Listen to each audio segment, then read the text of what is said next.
Will not. Will not. Hello and welcome to our guest today, Dr. Glenda Rivoallan. I think that's right. Very good, Joanne. Bobby, how would you say it in Brooklyn? Ravala. Rivoallan. Rivoallan. Okay. And this is probably why people introduce you as Dr. G. Yeah, that's a little easier, isn't it? Um, so thank you very much for taking the time to be with us today. And I thought we would be really nice, rather than me sort of list off your CV and the accolades that you've done. There's a lot of successes in your story. Yeah, no one's got time for that list. I know, that'll come out within the journey of today's podcast. But you know what? Resilience is all about what we learn from our failures. So I was going to ask you, I was straight into the wilderness of what were the biggest failures you've had along your journey that have taught you? Because you've been you've worked in the gyms, you've set up gyms, and you've written a few books, about four, and your recent one we'll get to as well. Or is it five now then? Anyway, so yes. What a brilliant question. You know, it's really interesting that you mentioned that because when the book Resilient as Fudge came out, and I always hoped that people would ask me why resilience is like fudge. It's fudge was made by mistake, by when they fudged it up and they really realized they got something that was really nice, something sweet, and something that, really worked. And when you said that about, what's the failures, that's a big lesson in my life that I learned more when I had failed, or, what people frame as a failure that is not failure. We're just getting closer to the truth, is how I like to put it. So the biggest failure, and I don't even see it as a failure now, is in one of my businesses when I lost that business to a partner who had a bigger shareholding and essentially just bled me out the business by, being a minority shareholder. And the reason why that was so tough is for any entrepreneur out there who has worked so hard to build something from nothing, it felt like my baby had been stolen from me, which was a really tough thing to go through. But it's so weird how you look back on it now, and it was a defining moment for me about what you learn from it. And actually, it's a gift, I think, sometimes that you need the hard stuff to really get you to appreciate what you can take from it. I think one of my favourite quotes from Winston Churchill, I'm not very good at knowing many quotes, but this one I love, and that is, I'm not going to remember it now. Failure is going from success is going from one failure to another without Mhm. losing enthusiasm.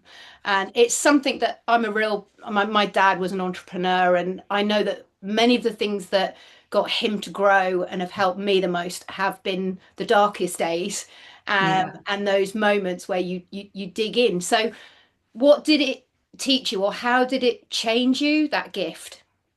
Well, I think what's really important to say as well here is that um, I do think it's a problem if you don't learn from it, right? There's a lot of people out there do the same thing time and time again, expecting a different result. And I think that that's not very smart. And one thing it really did teach me was that in entrepreneurship specifically, we often dig deep and we have this sunken loss fallacy where we've just got to keep going, we've just got to keep going, we've just got to do things, even when you're in your heart knowing it's not working. And the thing that it taught me, which is really important in resilience, is sometimes the bravest, most toughest thing to do is to do less or to quit or to actually say it's not working. And as an entrepreneur, we're not really good at that.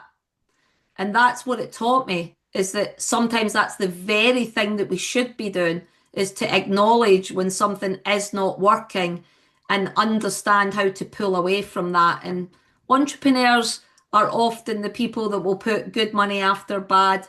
They will just say that they can't quit because they think of everything they've put in versus everything they're missing out on to move on from it.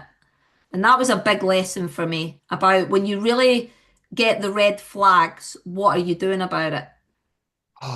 I really want to talk about that. I mean, everything you said has hit so many nerves personally, and professionally. Yeah, And what I've noticed is, and entrepreneurs might be especially susceptible to this because of the yeah. environment they live in. Mm-hmm. Uh, there are belief systems that we Yeah, have that we don't examine because we've had them for so long and it seems so irrefutably true. And a lot of times they are, but contextually. yeah, Like there are times where keep going, never quit, figure this out. But then there are times where the same belief that is absolutely true in one circumstance is the antithesis of your reality. And I yeah, think, having had a couple of companies, when you are so emotionally connected absolutely. to your organization, like where you end and your organization begins is not discernible sometimes, and there's constant change and lack of predictability, which means your stress levels are high. We Yeah, kind of double down on the beliefs that have worked, and we don't notice when those beliefs are not just invalid, but highly destructive. How do yeah, you absolutely. know the difference between when you should carry on and when you should go, wait, hold on. If I had a chance to get involved in this again, I wouldn't do it. I need to change course. Yeah, I think you say so much there that I'd love to unpick this notion that, we've really used those neural pathways of the brain from, a very young age. Mhm. That's probably a combination of not just your genetics, but your lived experience. And then you're really practicing those beliefs. And then you get to a point where they must be true, right? How dare question them? And I think in answer to your question, when you know the difference, is I'm a great believer about, simple questions in life. Are you thriving? Am I flourishing through this experience? Because is it right that many entrepreneurs are not thriving through the experience? And I think many are not. And for me, and it comes with a lot of maturity and a lot of life wisdom. But I really woke up and realized that it's really important to thrive during the process, not when you get to the end. And I think that the question you've got to ask yourself is, can you thrive despite whatever it is presence? And if it keeps showing up, I think it's giving you some clues that it's not about your beliefs. It's about um, this is just genuinely giving you good advice, right? See, when I hear that, it doesn't just make sense to me philosophically. I feel like we're getting close in this conversation to a litmus test. Mm, Like what exactly is thriving? And a question that's been coming up in my mind yeah, with the population that I work with right now is well-being as an indicator and driver of sustainable high performance. yeah, So when you say thriving, because I mean, I asked a very dumb question working with a group yesterday, like, okay, 1 to 10. Let's say 10 is complete and total burnout. One, everything yeah, feels fine. Where are you? And they're like, huh? Depends on the day. Well, fair enough. Stupid question. Like, what is the litmus test for this is just a really tough day, but I'm still thriving versus no, this is counterproductive to my well-being. I'm going to be rubbish at this if I continue. yeah. The for me, what's really critically important, and it's a really massive part of the work that we do in resilience, is that it has to start with awareness. Mhm. Because if we raise self-awareness, we then develop self-knowledge about self and what it means for you to thrive day to day. And I think that's a really good question you asked because what it takes for you to thrive, Robert, obviously is not the same as me. And vice versa, how I thrive is not what it might look like for Joanne.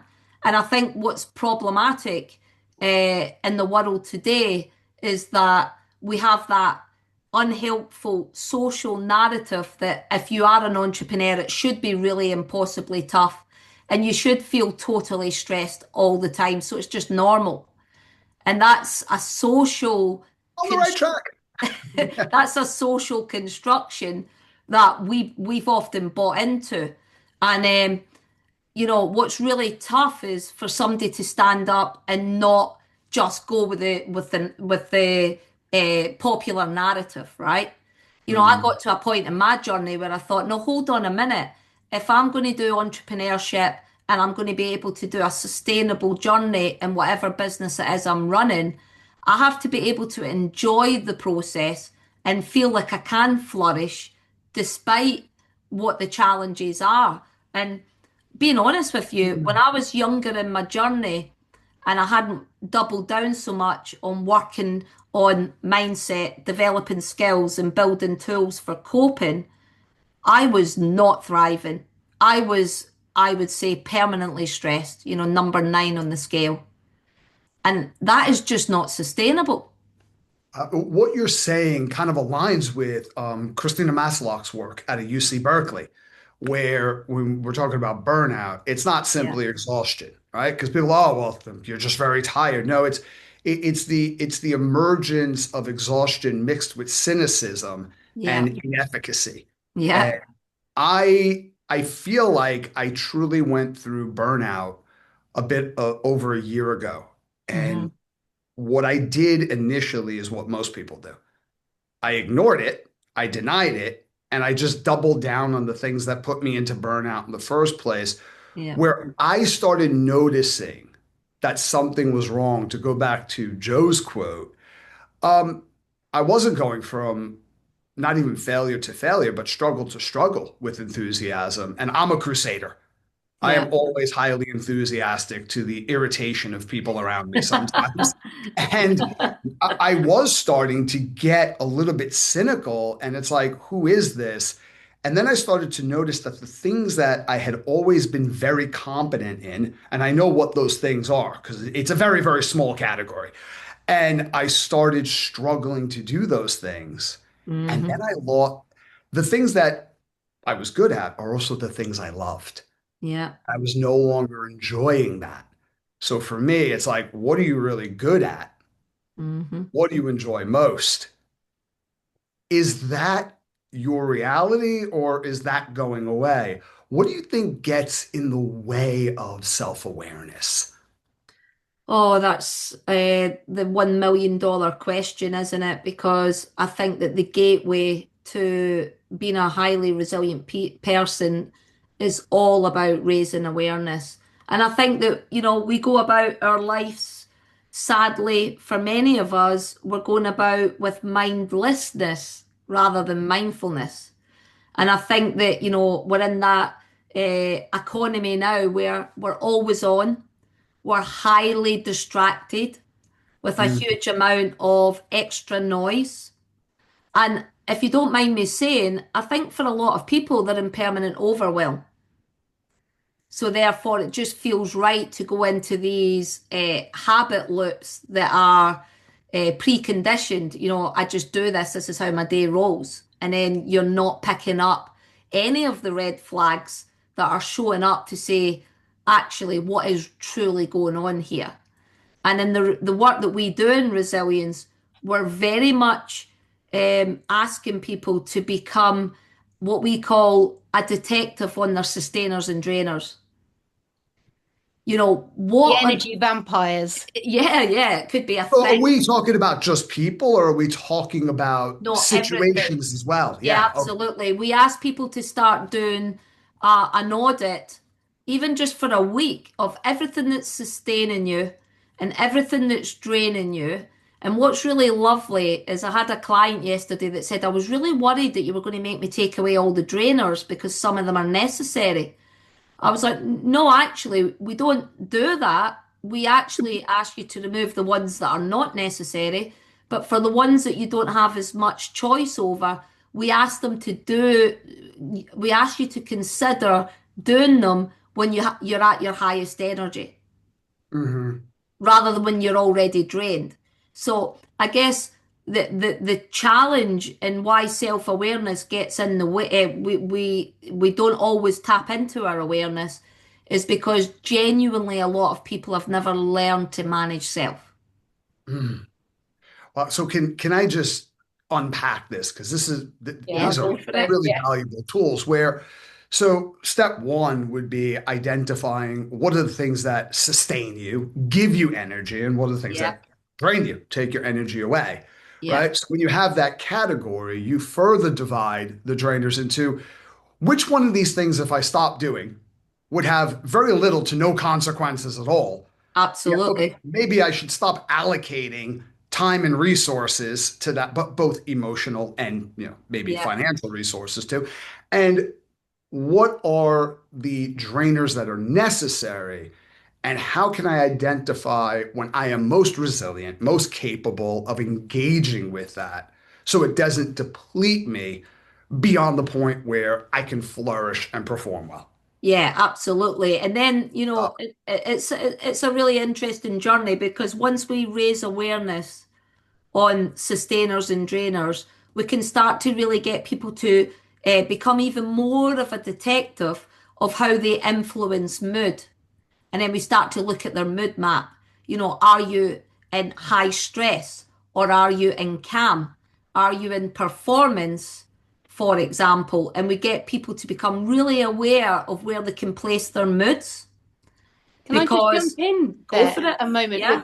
with the moods? Because obviously what we've covered here are a lot of different words that mean a lot of different things to different people. Yep. Resilience to one person, as you said, is different for all of us. Absolutely. Thriving is perception based on previous Yep. experience, based on story, environment, task around Yep. us.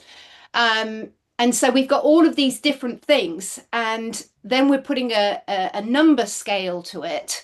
But if there are all these different words with all these different number scales, then our mood is obviously, again, our perceptions of handling and being in those scenarios.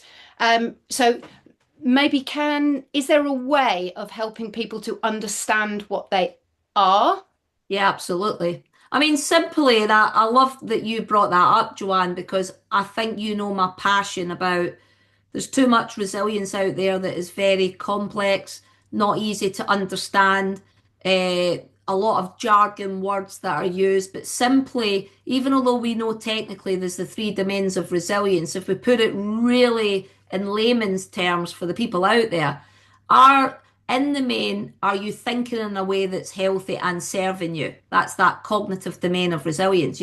Think, are you in the main feeling that your emotions and your feelings are serving you? That's the affective domain of resilience. And are you ultimately behaving in a way that serves you or hinders you? And that's that self-regulatory domain. Mhm. So when we talk to people, we just really simply ask them, how do you think, feel, and behave right now? How's your thinking, feelings, and behaviours showed up in the last month? Because you're absolutely right. We want it to be as simple as possible for people, yeah? Yeah. And you make a beautiful point. The reason why I still think resilience is also like fudge is because there's thousands of recipes for fudge. There's thousands of recipes for resilience. It's about you learning your sweet recipe of what works for you. I And love that's, Scottish, by the way. Scottish yeah, it's the tablet, best. Scottish It's the tablet. best. It's absolutely the best. I have a Sorry, But story about that, but it's not appropriate for this conversation. So, I bringing it mean, back to. no, there's so many questions in my mind, and there's so many different directions I want to take this because so I mean in my organization, the three biggest requests whenever we're asked to work with any group is burnout prevention, increasing yeah, resilience, managing stress. This is becoming progressively more pervasive in every industry, in absolutely. every developed nation, within the workplace. With me, I have Tourette's, so I'm an outlier. Like, if you're Yeah. wondering what Tourette's is like, imagine having autocorrect for your brain, but it's for the worst possible thing that you could say or do at any given moment. And then Wow. it just automatically hits send, and Mm-hmm. your face is like, I do not approve this message. So that's what it's like. So for me, if you were to say, well, what are you thinking about? I have no idea what I'm thinking about. You know exactly what I'm thinking about because I'm blurting it out in the street, like, when I'm screaming at my hand in public, but I have no idea, especially when I'm really busy. I've been going in and out of meetings for 9 hours straight. How do we become more aware of the patterns of thought that's either sustaining or draining us? Yeah, it's really a big question, and it's not as easy as it sounds. But Oh, I'm sorry. we're a great believer that we've got to start with basics. So, slowing down, for example, just having a breather and stopping and becoming more observant of what's showing up, And Joanne, you asked a big question, but when you said there was scales and words, right? Yeah, But we love to teach people just those four areas of the mood map because there's 50,000 emotions out there. If we looked at the emotions wheel, for example, yeah, but everybody can start to understand just four simple areas. Are you feeling stressed? Do you feel exhausted? Do you feel you're performing? And are you feeling like you're in a situation of calm? Even just those four areas help people to start make sense of what it is they're experiencing moment to moment. But we're asking people to start becoming a detective, you know, as things are showing up, tapping into some sensory experience because I'm sure you would all agree, but we've lost that. We're very much in cognitive overdrive all of the time. So we're asking people sometimes to, you know what? The worst thing you could do right now is to think about your thinking. Let's just use some sensory experience. What if you just started with some breathing and tapping into grounding yourself with some basic grounding exercises? And it's, when we start to teach some of those tools that we call them and some skills, they start to really pick up on, as I ground myself here, I realise I'm feeling stressed. mm. What is it about today that's causing me to feel that way? And that goes back to the sustainers and the drainers. Yeah. Yeah. Hmm. There's a couple of things I wanted to go back on there. What I like was with the mood as well. So, say for example, um, my husband comes in and he's got some flowers for me. The mood changes on what's already happened. So, say for instance, he forgot my birthday, the mood is different. And Yeah. now the emotion and the trigger when he comes home with the flowers to make up for the fact that he forgot my birthday. Yeah. Context is so important. And I like Yes. that you use that mood scenario to see what's colouring it in. And the great thing about the emotion is obviously as you name that emotion and you start to make it more granular, you almost pop the bubble of the Yeah, absolutely. power of it. Um, Bobby, you also said something about burnout, and I think it's also important for anyone listening that I think there's only one country where it's actually a medical diagnosis, which Mhm. is really important. And does that influence your work? Because obviously, if it's not medical, um, what we're talking about is a list of symptoms. And as you said, Bobby, it's not just having a bad day, it's, completely losing any enthusiasm for the things that you thrived on, that with your fire Yeah. inside. And I think it is. I might be wrong. Is it Sweden or somewhere like that that do medically recognize it? And obviously, the difference there is you get sick pay. Yeah. So and having that Well, recognition. what's actually super interesting when it comes to resilience, we see the same impact on people's resilience with bore out as much as burnout. It really hits people's well-being when people are just sitting at their desks and they have zoned out through utter boredom. So in the work that I do in resilience in corporate, we actually spend a lot of time with what we call the pressure performance curve. Because what's so fascinating here, which I love that you mentioned the word perception, but I have to say to a lot of leaders, yes, stress is perception, but the problem with that is whether it's perception or not, it becomes that person's reality, whether we agree with it or not. That is their reality, even if we think, why should they be stressed? They're not overworked, for example. It doesn't matter what you think because stress is perception. and it Mhm. becomes your reality, right? So Yeah. what we see is with perceived pressure and stress, we will get better performance through that eustress to a point. And then when it starts to become distress, which is obviously not healthy stress, we start to see drops in performance where we move from, in that stretch zone into strain and then into burnout. But what people have always loved is when we teach them these tools about raising awareness through the use of these tools, we have to remind people that you might not be burnt out that's causing you to feel exhausted and in high stress. You might be bloody bored. Yeah. That brings me to a question. If I could just make a comment, I feel before that, I feel like that is one of the things that you said is part of what is contributing to burnout. It's Mm-hmm. that I have a view on stress, and my experience of the world is universal. Yep. If I'm experiencing, it's almost like I live in San Diego now, and somebody like a friend of mine calls me from New York. It's like, oh, it's bloody cold in the winter. It's snowing outside, and I'm like, this person's like a complaining lunatic. I'm Yeah. staring out my window right now, and it's bright and sunny. It's not snowing here. I don't know what they're talking about, and therefore I deny their reality. And I think my experience is universal. It's Yeah. daytime here, so if it's Yeah. nighttime where Absolutely. you are, something must be wrong with you. I think that fragmentization and decrease in Yeah. connection and listening and empathy I agree. is probably contributing to burnout. Yeah. But the other thing that you're talking about with boredom, what the response is to burnout a lot of times is stop, do breath work, be mindful, not arguing any of that. Extremely valuable. Mm-hmm. My question is, what about skill development? Oh, I Some love that people would say question. that's too additive. Other people would say, No, no, no, that's exactly no. what you need. Yeah, What, absolutely. talk about that, Well, please.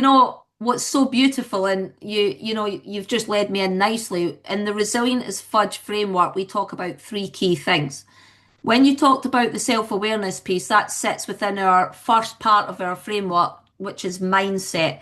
We talk about raising awareness, setting intention, becoming bravely honest, which I friggin' love, because most people have not been asked to look in the mirror about what is absolutely not working and then take total responsibility. Yeah. That's our four pillars of mindset that we work on developing.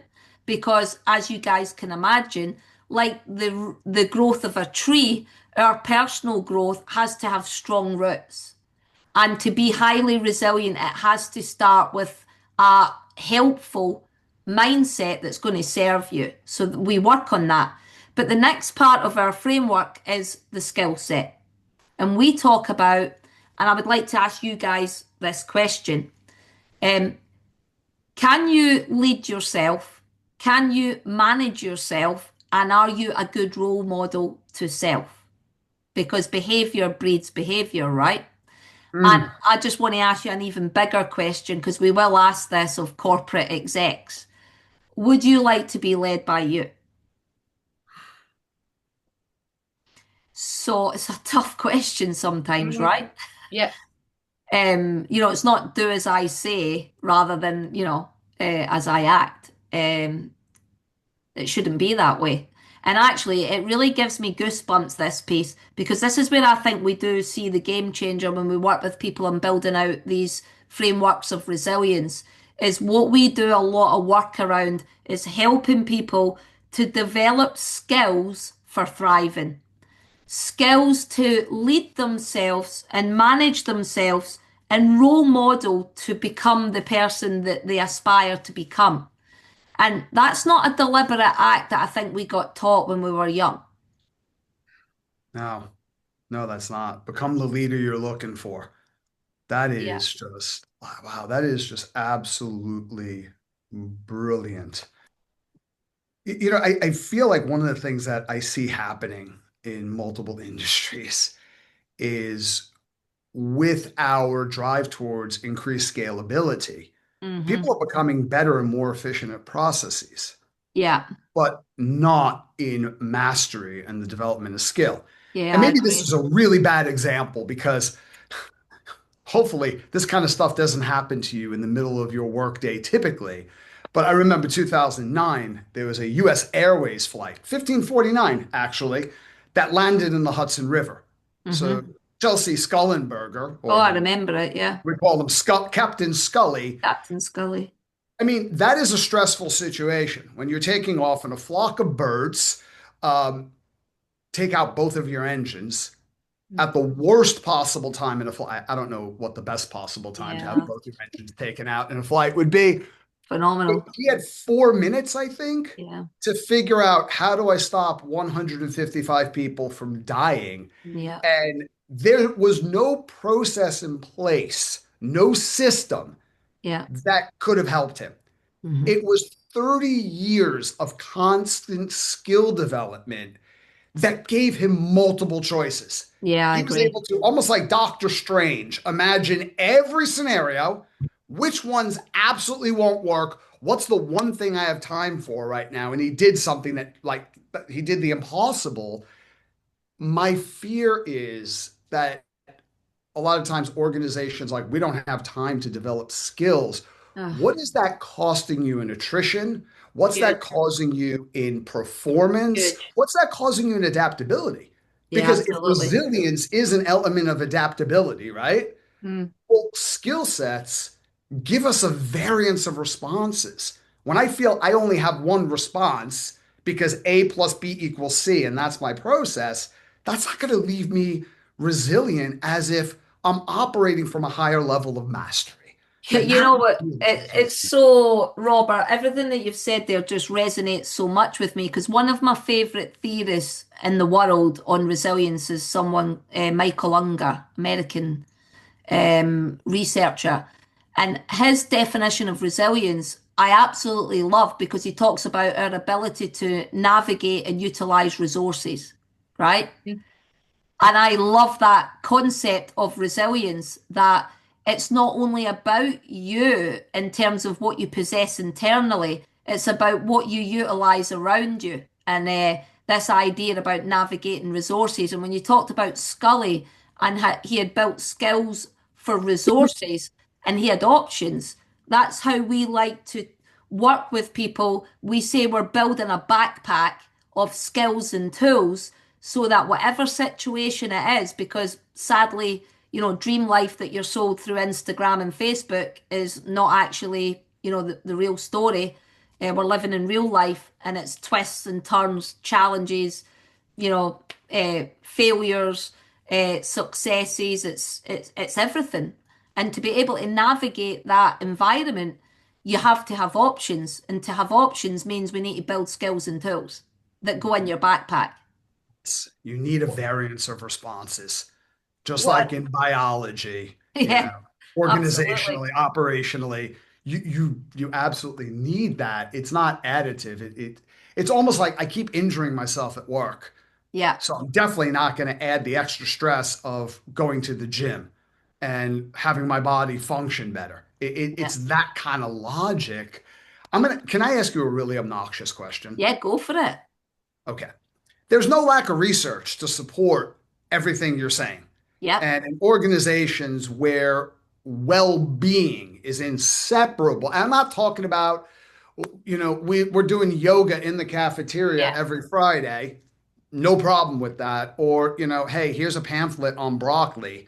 I'm talking about well-being being built yeah. into the operating practices of the organization. Performance, you most often goes up. Why do organizations, even the ones that talk about this stuff, why are they so reluctant to practice it? Well, it's an amazing question. I think that in some cases, there are organizations that sense blood in the water because they do ultimately appreciate that resilience is not an individual job. There is individual responsibility, but we talk about that dual responsibility where the organization also needs to take the seat at the table, as does the individual. And the problem is it might be cultural or environmental stressors that are impacting people's resilience Mhm. more than just the fact that they don't have the coping skills. And for many organizations, they potentially want to ignore it because Mhm. that's a bigger challenge. You know, they might have to change processes or systems. What's really interesting is we've tried to do quite a lot of work in the legal profession because we know that there is a challenge with a lack of resilience. But the legal profession are running off of people working 80 hours, 100 hours a week. And, I'm not saying hours equals productivity or, lack of, but we do know that the more hours you work, after a point, it's going to lower your life expectancy, right? So, again, there might be some reluctance. I think that as a provider, we try and dance with the people that really understand the impact that this makes. Mm. And it's Oh, not an yeah. easy thing. It's So also if we they've were to take, I'm sorry, Joe. so Go I was ahead. just going to say that, because by bringing you in as well, Yeah, they're opening themselves up as you asked us the question. I'm sure we're going to answer it at some point. Um, but what I also wanted to say on that was, Bobby, I love that you linked it to Scully, but yeah, also one of the key things about aviation, they are damn good at growth mindset. yeah. They are brutally honest without the emotion. That when there is an accident, when lives are lost, they'll look at the black box and they'll go, that didn't work. We need to change Hmm. without throwing people under the bus. Whereas if you look at medication and hospitals, you know, their growth mindset isn't there. It's all on performance, it's all on numbers here in the UK. And with that, there has been so many cases where people have been more afraid of the numbers than the actual lives lost. So people are covering things up more. Whereas with aviation, they will actually remove that emotion and go, what did we learn from this? What skills can we develop from Oh, this? And so that's good. what's great is you seem to be bringing this into the businesses. But obviously, from your question, Bobby, why don't people do it? You've got your quiet quitters that are hugely costly. So that might speak to those business operators if you can talk about how much it's costing them. But also getting past that fact that it might be on them as well as, and how can you bridge that and build that growth mindset? And So I don't even think it's about the numbers, if I can just jump in there. Because yes, organizations are metric focused, and I hope they are, right? No margin, no mission. However, as I'm listening to this, there's a couple of things coming up that the both of you are saying. One is if we were to uncover burnout as a cultural issue, what are we now responsible yeah, for? exactly. Not what tools can we give our people and have What them what implement part it. do we have to play? What do we need to change? Hmm. And I think a lot of times people talk about metrics because it sounds like the thing to say, but the practices that they are perpetuating throughout the organization get in the way of the numbers. And I feel like the dynamic that sometimes emerges, you talked about, the airline industry. When you go to a seminar and you go to a conference, there's three domains that speakers tend to talk about all the time. That is sport in one way, shape, or form, whether that's like, Ruben Gonzalez talking about being a loser, not a loser, right? He's actually very successful. He's an Yeah. amazing guy. He basically throws himself down a mountain at like 100 miles an hour on a lunch tray That's because, just showing off. yeah, Ruben's we should get Ruben on here because he's the guy's amazing. But whether that or team sports, we talk about military and war, and we talk about the performing arts. And Yeah. it's like, why? Why do we use these analogies? And I think, like the airline industry, because failure is catastrophic and immediate. So if you have a problem in your culture or you are not a learning organization, that'll show up.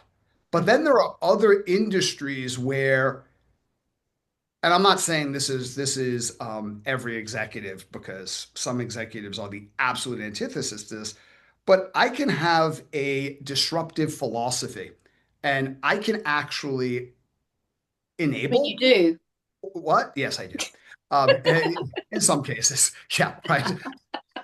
This is a confession. So I can either enable or perpetuate practices in my organization that damage the culture and Yeah. they damage the numbers. Absolutely. But as long as I'm speaking the right language, I could go undetected.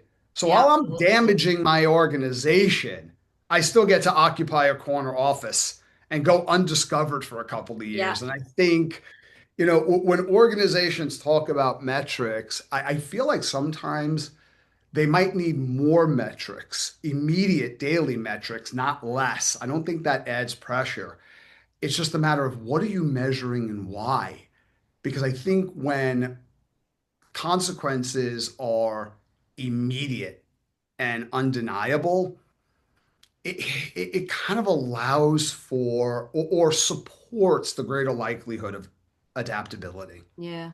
I mean, the thing that's fascinating is for any organizations out there that might listen to this challenge of, lowered resilience or drained resilience is not going away. It's just getting tougher Mhm. because and the spirit, and it's something I'm super passionate about, but maybe in the spirit of the Buddhists who say that the path to happiness is dropping expectation, judgment, and comparison. The world we're now living in is doing that more than ever before. So I do feel for people that are a much younger generation than me because I didn't sense the pressure so much around judgment and comparison. And now, with the rise of all of the social media platforms, we have, sadly, for people who engage in that, not only are you getting more overwhelmed because of the sheer amount of noise, everybody giving you advice, but we have that drive of judgment and comparison. And then I want to be a bit controversial for a minute. Um, the world has essentially, in the world of work, in some cases, we have tried to make things easier and easier and easier. So therefore, our expectations have changed. Yep. The one thing that people won't like hearing, but I think it's why we as a business are popular, is we are not about, and I hope you can humor me for a minute, but we're not about fluffy well-being, right? The thing is, you still have to turn up to your job and deliver Mhm. through and thrive. That's a misconception. Oh my God, if we focus on all these things, we're taking our emphasis off of driving the results that the business depends on. And it's like, no, no, that well-being is the nature of the work. You're absolutely right, but I think that people have weaponized well-being in some Mhm. ways, Oh yeah. where we now see this cultural emergence of, well, we possibly couldn't be asked to do that on the guise of our, good mental health or well-being support, and it can be weaponized. Mhm. It's a challenging area, and Yes. that might sound a little bit controversial, but in some ways, we've got such huge advancement in the world, but we're going back in some ways too. So if you look at AI, for example, we're encouraging everybody to use AI, but it's probably going to make us slightly less flexible in our cognitive ability because we're not having to think as much as we used to. I have to think loads though to write a prompt. I have to work very, very hard on You that. know what? I feel like it's not, we get so dogmatic. It's either this or Yeah. this. Yeah. There's nothing in between. No, I think I you're right. think, yeah, if you, some users of AI will become stupid. Yes. Like you are assassinating your own capacity for creative Yeah. and critical thought Other users of AI, it's just like you just bumped your IQ up 30 points. I think it's how do Yeah, you engage with it? I absolutely. know for me, I use AI as a thought partner where I will sit down and I will write out stuff and I'll create things. And then almost as if I have a colleague next to me, like Yeah, remember in the 1990s where people used to work in the same building? That yeah, was weird, right? And it's like, okay, what do you think of this? Where are the flaws in my thinking? What yeah. really works? What's two things that you're extracting from this? I'll go back and forth with AI. It requires more effort and more thought because I'm not just outsourcing my brain. Yeah, absolutely. And I think that that's the crux of everything, isn't it? That all of the weaving of topics that we've spoke about here takes time, effort, planning, thought. And that's why sometimes, sadly, it's easy to often not do it at all because, Mhm. it's effort, right? Look, yeah, absolutely. There's a couple of things I wanted to jump in. Bobby, I was going to say, if you're talking to your AI, it is like talking to a people-pleasing AI, though. The friend that you want to say, just get some self-respect. Don't agree with me on everything, because it is there and designed really to predict what you are thinking. So, I mean, it's that's ideal if you Yeah. want to know which item to buy. For me, a dress. Should I buy the blue one or the red one? I really like the red one. It's going to say the red one, because it's preempting from the words that I've Right. said. But on that, your AI learns how to interact with you Yeah, based on how you interact with it.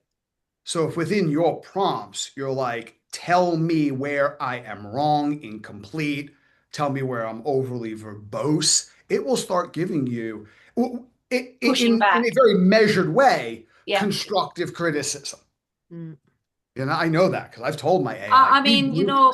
Tell me guys, I'm we can't lose sight of the fact that, the brain is super powerful and the brain, as you guys rightly know, a key element of resilience is when we feel perceptions of stress, it's normally coming from a position of fear or threat. Yeah. And the challenge now is all the big threats that we like to that the brain searches for, is it a threat to my status? Is it a threat to my certainty? Is it a threat to my autonomy? Can I relate to this person? Is it fair? These huge threats are only getting bigger right now, because the world Absolutely. is in a slightly unstable place. So resilience has never been more important. What I liked as well, coming back to sort of the beginning when you were saying that all of these things, but you can't ultimately walk out maybe on a toxic job Yeah, because you need to pay your rent. yeah, So there are these different things, these different drains on us, and I kind yeah. of see it like my cup. And in life there are things that's going on. It might be that the dog's done a little whiz Yeah, pop or something, or the toothpaste lid has been left off, or and it could be massive. I've got a massive bill. But everything goes into the cup, and 100%. then it doesn't matter what it is that overfills that cup. But at some point, if Yeah, that's full, it overflows. But what I like about the fact that you might still have that toxic job, well, then you can't take the toxic job out. yeah, But we all know that if you really truly are filling that cup with the sand, with the grain, with the rock, with the yeah, water, there is something you can remove. yeah. And Well, we asked that beautiful question because, and we talked about the mindset and the skill set, and the final piece of our jigsaw is the tools, and they're like the big components of resilience. Here's a really interesting one. In all of the research that I do, the foundation of resilience starts with energy. And when we talk about energy, we're talking about physical activity, nutrition, hydration, boundaries, and sleep. And no matter what sector we do this in, where we assess people's resilience, we have an energy issue globally, where we're already starting the day or the month with completely depleted energy. So that is a foundational piece that we try and work on with everybody is the basic energy that you've got to sustain yourself where it needs to be. The So other back one that, go for it, Joanne. so back to those kind of strong pillars: sleep hygiene, Yeah, um, eating healthily, yeah, moving more, yeah. not smoking. The challenge is, like you can imagine, it can feel super overwhelming, and the best coaches in the world are going to do baby steps. You meet the client where they're at. We Mhm. try and figure out what one can give us the fastest movement. And 9 times out of 10, if we see the foundational pillar of resilience on the tools is energy, we start there. But the one that never fails to surprise me, no matter what level you're at, whether you're the CEO or you're the receptionist, the second pillar that needs the most work globally that we see is self-belief. Mhm. Please talk about that more. Well, we basically, if I could do it really simply, they're just people don't back themselves. People are so hard on themselves. People are the first to be critical of self, and it becomes a self-fulfilling prophecy. And, we know that people with a high internal locus of control who can do this self-management have built confidence in their own ability. They've built that self-efficacy. And the challenge is if we ignore that, that person's not going to feel confident enough to tackle this and start to self-manage and lead themselves in a way that's going to serve them. That has to be built through being confident that you've got the ability to make it happen. And Mhm. what we see, no matter what level you're at, there is an issue globally with self-belief. Have you experienced that yourself? Do you know something? What's really interesting, Joanne, is the literature does show us that there's a bigger issue with females. They do say that the imposter syndrome shows up more in a woman than a man. I've got to be honest, I um, was born with low self-esteem, whether it's genetic or lived experience, but I had probably, and I don't like labels for me, might be useful for other people, but I've definitely got, that ADHD characteristic. It probably is my working genius of why I became an entrepreneur. But if I am not tuning in to my genius, I could be potentially destructive on my well-being. Now, to be able to make that work for me, it means that I've got to be a good manager of self. But to be good manager of self, I've got to believe in me. And as I was growing up, I had major imposter. I would go home and everybody would say, Glenda, you've done really, really well, but I would never think it was enough. Or I never felt that, I was where I needed to be. And I realized when I had the big awakening that happiness was here the whole time if I let it in. Yep. All I did was, well, you get the next achievement, then you can be happy. And actually, that's what a lot of people are doing is they're chasing this elusive idea that when you get the bigger house or you get the nicer car or you just get XYZ, you'll then be able to chill out and, you're going to feel this immense euphoria and then you're going to be happy. And what we teach our clients is it's here right now because the brain is always searching for what's missing, not what's here. So there's a lot of cognitive reframing work that we do in this where we're trying to rewire the brain for optimism, positivity, and opportunity because the brain's wired for threat. So we just need Yep. to try and turn that off. So there's a lot of work that we do there within our framework, and people learn to reframe it themselves, which is beautiful when you see them do that. Self-belief is a big, big issue, and I did suffer it.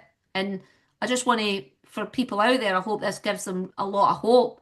But I'm not really concerned anymore if people think it's big-headed, but I've got to be the bigger backer of me. Like, if someone's not going to be my best friend, as in myself, who's going to do Yep. it for me? I, Absolutely. I reckon when people are big-headed, as you say, I think a lot of times we're looking at a lack of self-belief. Yeah, yeah. Those I types of think you're right. behaviors, Yeah, like when someone is just like constantly talking about their achievements yeah, and of course. justifying, that's not someone who has an intrinsic No, sense of efficacy. So, but you're far from alone, and I think that's a very good message because a lot of people listening to this right now or watching this are feeling the same way. yeah. We hear it every day. So, if someone's struggling with this, what would be a couple of good first steps to maintain an honest level of self-awareness and at the same time Yep. develop our belief in our ability? Yeah, I absolutely love that. I mean, something that I would say, a couple of simple ones.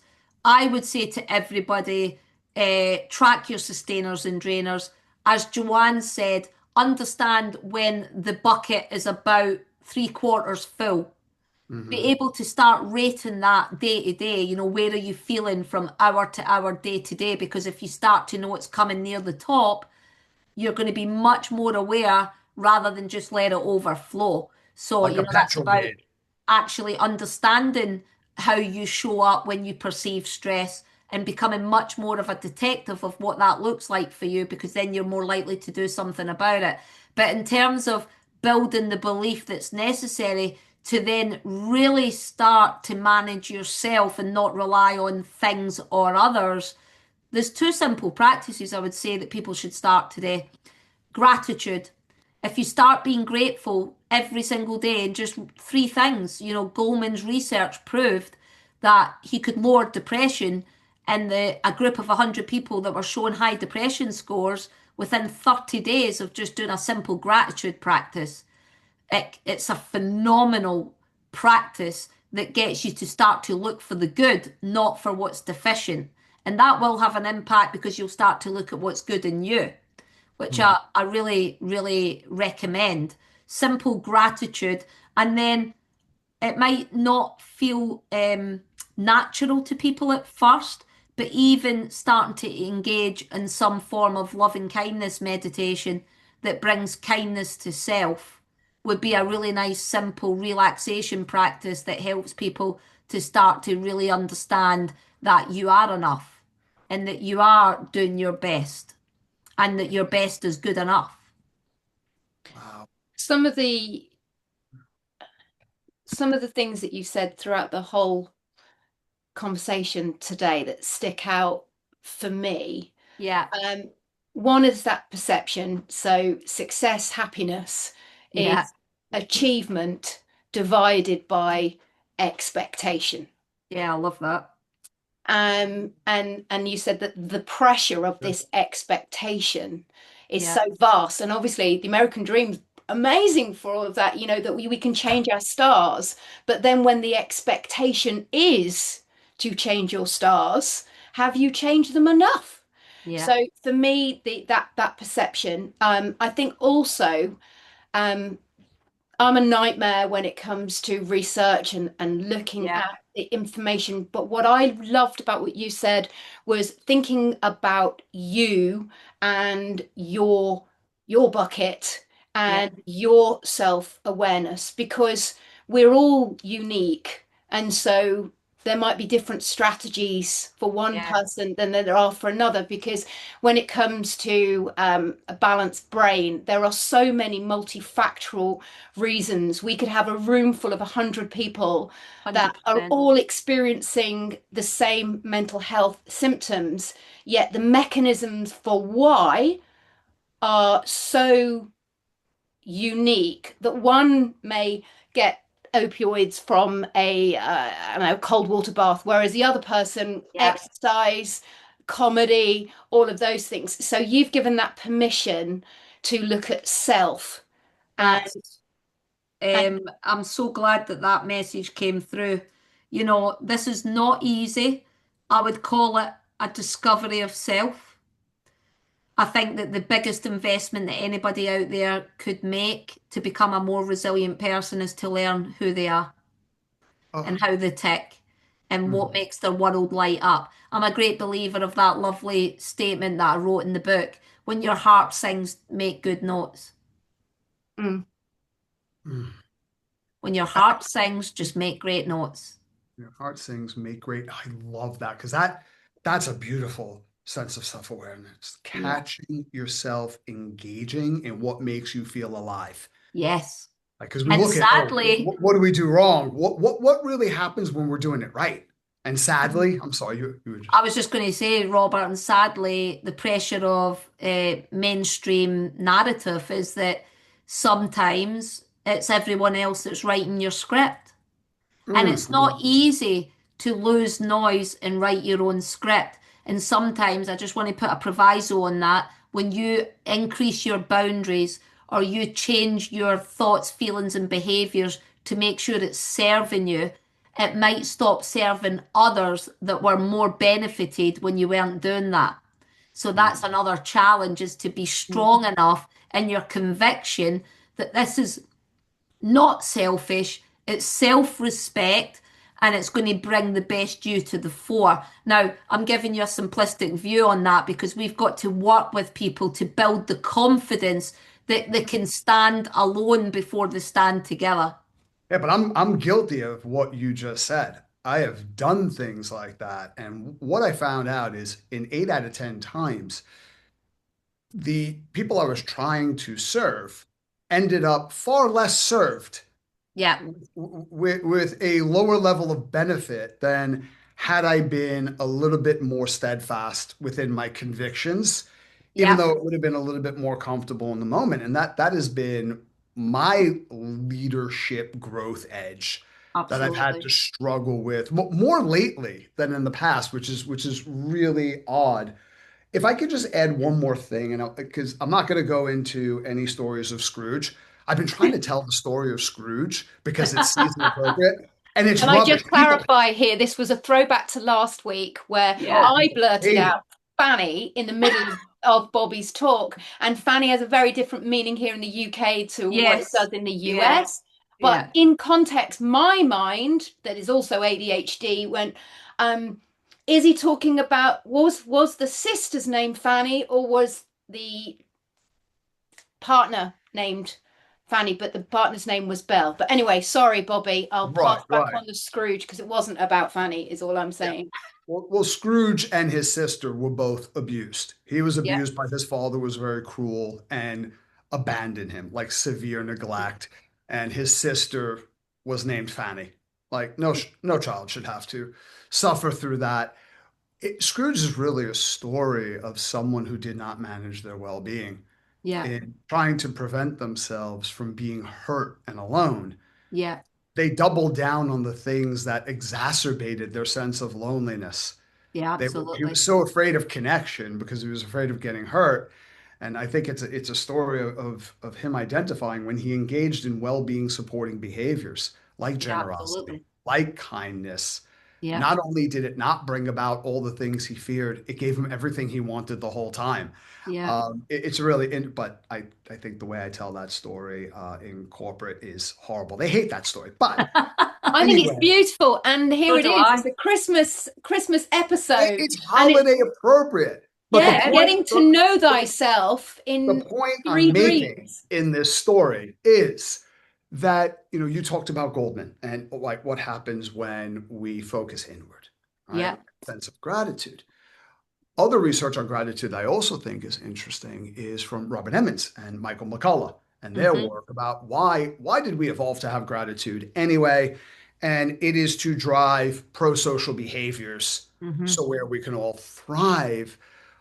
An aspect of mindfulness that I have found very useful in organizations that I work with is focusing on and communicating publicly, if possible, what you're grateful for in Hmm. relation to others on the team. Yeah, Not like, hey, you're great, you're funny, but what specific behaviors that can be duplicated because not only does that generate the cognitive, emotional, yeah, and physical benefits of gratitude in the giver, yeah, but it is optimized in the person receiving yeah, that. absolutely. And that also creates vicarious experience and Yeah, modeling. It creates verbal and social yeah, persuasion, all those things that within social cognitive theory yeah. kind of drive a sense of efficacy, which mitigates the deleterious effects of unmanaged stress.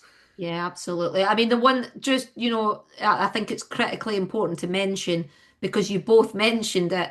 There is a really important part of resilience, which is one of the six tools. When I talk about the third part of that framework, we talk about energy, we talk about self-belief, but another is connection, right? Mhm. We know that highly resilient people have built their tribes that understand where they can trust and they understand where the support is. And I think it's really important for people out there to not lose sight of the fact that one very sad byproduct since 2020 is the world is reporting higher loneliness scores than way ever before. And we know the more lonely you are, it's dropping life expectancy a huge amount, right? So to be resilient is to understand what support you've got around you and knowing when to use it. Mm. And that just came through really strongly there when you were talking about, it's not just an individual pursuit. Like, and entrepreneurs would always, a lot of entrepreneurs would come at things and, like a lone ranger. Well, as long as I'm strong, as long as I can get through this. But we actually know that ultimately that's not going to serve you long term. You need to feel that you've got that support around you and feel the connection of that. Yeah. I Wow, this could is this has been a great carry on this conversation. Mm. conversation forever. We And I could. also wanted to come back because I wanted to talk about VO2 max, but we might have to have a conversation about that another time. And beyond reps, Loaded. yeah. Yeah. Um, and then and obviously you have got a book that's come out as Yeah, the well. new book, yeah. Yeah. So if you wanted to tell us a little bit about that and perhaps where people can find you if they want help with getting resilient as Fudge. That's really kind, Joanne. I guess for people that, are not aware, the Beyond Reps, the rise of well-being in the fitness industry is a passion of mine because as you rightly know, our industry is going through, a lot of change. I think it's mandatory change that we see whole person health is the way forward and meeting our clients where they're at, not where we think we want them to start. There's a big, big difference. But the main reason behind the book is I'm a great believer in practicing what I preach. And in the spirit of the connection and the relationships that we've just talked about, I feel like there's so many good people out there doing incredible work. And I felt like we could collaborate much more and, that idea stronger together. So that's why, it was a collaboration of 19 authors around the world that are doing incredible work. And I think we need to be doing way more of that, where we're really learning from good practice. So it's been a really beautiful experience to have all 19 of us come together. Um, just thinking a lot about what Robert's just talked about those beautiful virtues of compassion and kindness. There's a chapter in the book about the importance of kindness as we move forward. And I think that's an underrated area that we need to be looking at a lot more. And that's a beautiful chapter in the book. And that what's Hans lovely, Munch. You know Hans Munch? yes, He always says it costs nothing to give kindness, for sure, for sure. you know? And what was so beautiful about the book is when I edited it and brought everybody together, I had an idea of where everybody would fit. But what's so gorgeous is each chapter stands on its own, but you can see a thread throughout the whole thing that binds us all together. And it's been a real pleasure. It's been something that I really do hope that the industry continues to talk about. Every new professional. I'm a great believer. I've only ever done two jobs in my life, really, which is, I was an ex-vice principal. Education is in my DNA.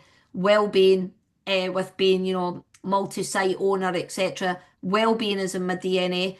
There is not two more vitally important things that we can give people, which is their education and their health. Mm. And I want every fitness professional who are young in their career to just have the ability to open up their thoughts to, incredible insights. And that's what was the motivation behind the book. Yeah. Fantastic. And where can people get it? So people can go straight to Amazon and get it from there right now. If people want to reach out to me on, I don't like social media.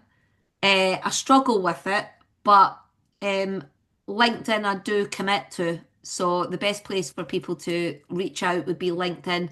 I absolutely love anybody that's got, research that they're doing or research that they know about or food for thought. I think the world is so much more richer when we can explore our thoughts and yeah, love people to connect if they're up for that for sure. Thank you. Thank you so much. I wanted to say that for those listening as well, some of the books that through you talking came to my mind that some of the listeners might like. Anne Davis, Quit. Have you read that one? Yep, It's yep, such a great book. yep. And you know, I'm from the world of, you know, everything was, if you're quitting, that's bad, Joe. You've got to have tenacity, you know, stay to the end and all that. And actually, quitting gives you that opportunity to do something else. It can be And a big, brave moment, right? To yeah, quit can be very brave. but it opens up so many possibilities and Yeah. options. So flipping the switch on that was great. And the other one was Balanced Brain, by Dr. Camilla Nord. Both great Fabulous books. recommendations. Yeah, that You know, follow I'm just through. looking on my bookshelf now. Oh my gosh, what would be the book that I always like to come back to would be The Untethered Soul, I think. That's a great book. It's a beautiful book. But there's so many, isn't there? Yeah. And I just want to say on record, I really appreciate your time. Robert, I've absolutely loved what you've been putting out there. You speak a language that I could listen to all day, so I will continue to follow you, and I hope we connect again. Joanne, thank you so much. What you're giving back is inspirational, and I know that you do that on a daily basis, so thank you very much. Oh, thank you very much for coming. Thank you Yeah, both. this has been such a brilliant conversation. Thank you both. Thank I you, feel like we're Robert. going to have a group hug and a cry. Group hug. Thank you, guys. It's been an absolute pleasure. Appreciate you both. Bye bye. Bye bye, guys. Thank you.